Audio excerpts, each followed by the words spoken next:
2 weeks ago, the Nevada Supreme Court dismissed charges against former actor Nathan Chasinghorse, known for his role in the movie Dancing with Wolves.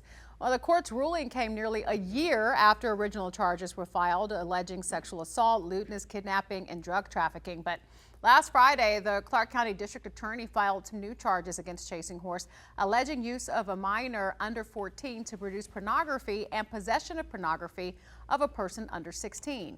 Chasinghorse still faces criminal charges in Montana and Canada relating to the original allegations.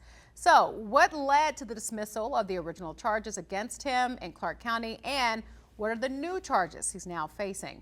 Here to discuss it all, we have attorney Matthew Hoffman with Battle-Born Injury Lawyers. Thank you so much for joining us. We got a lot of moving parts in this one. Yeah, I mean, this is one of those ones where I wish it was a 30-minute segment. I'm going to do my best to kind of summarize it. But you had the charges brought against him after a grand jury was, shown evidence, and they brought out, I think it was 18 counts of basically various charges dealing with sexual assault. One of the victims being a minor.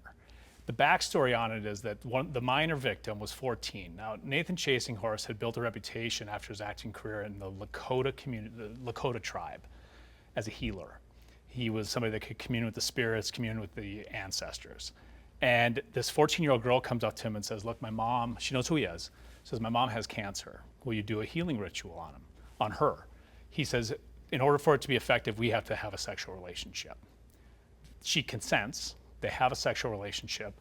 He performs the healing ritual, she goes into remission. It worked, or something happened. So regardless, obviously that young girl is now endeared to him and sees him as powerful, and they develop this sexual relationship for years.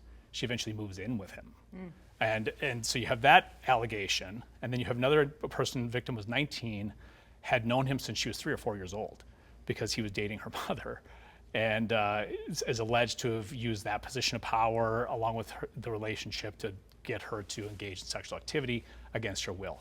So it goes to the grand jury, and that was against the 19-year-old. The 19-year-old. Okay. It goes to the grand jury, and they indict him on every charge, essentially. The problem was the prosecutors presented the grand jury members with a definition of what's called grooming. Grooming is befriending a minor with the intent to develop a sexual relationship. But there's no crime of grooming, per se, in Nevada. So you're showing them a definition for a crime you're not charging him with. And then on top of it, the 14-year-old, when she was 24, had done an interview with the Bureau of Indian Affairs and then had made some posts on social media, and that wasn't shown to the grand jury. And if had it been shown, it could have been exculpatory. The reason being is that one of the charges, sexual assault, that has to be non-consensual. And those statements she made, it was completely consensual. Forget the fact she was a minor. That's what I was about to ask. Yeah, because that's not one of the charges that was brought, because I don't think the district attorney knew whether those encounters took place here in Nevada. So you can charge them for a crime that occurred elsewhere. So the Supreme Court looks at it and says, you can't give this definition of grooming. You poison the grand jury. Of course they indicted him on everything, and you didn't show him exculpatory evidence. We got to throw it out. And that's what led to the dismissal. But then yet, here again, he's now facing another charge. Yeah, so last Friday they charged him with two counts, basically child pornography. So apparently during the investigation of the original crime, they found a phone or phones in his home that contained these lurid videos with presumably a minor. What's interesting is clearly the one that was 14, she's not cooperating. She loves him, right? She was one of his wives, lives with him, etc. So she's not cooperating. She's not going to point to it and say, that's me when I was 15, that's me when I was 16. He has no duty to incriminate himself. So I have to presume that the DA has used forensics and forensic experts to look at this and be able to timestamp the videos and then reverse engineer it to determine the age of the person in the video. So those are the charges that are remaining. There was federal charges because it crossed state line on the originals. Those are gone. But then he still has these pending charges in Montana and then the charge in Canada. So a lot of moving parts. The grand jury is still paneled. I mean, maybe there'll be more charges, but as of now, that's the one charge or two charges he faces dealing with child pornography. Wow, so that came out of the first investigation? Most likely, yes. So do you think that will stick if the alleged victim, if she doesn't cooperate? Yes, because child pornography and possession of it and creation of it, that's just an objective crime.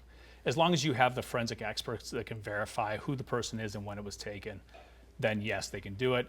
And if they can also verify where it was done and it crossed state lines, then you could see federal charges. So he's pretty much done with the case of the 19-year-old who says he forced her. Yes, that's gone. Okay. And I don't see it coming back. And I don't know that we're going to see any of those original allegations coming back because of the consensual nature of it. And, the fact that without that grooming instruction, I don't know if it really builds up the grand jury to feel that they can indict him on those. I think they probably already tried. Okay. All right. Well, thank you for breaking it down. You got it.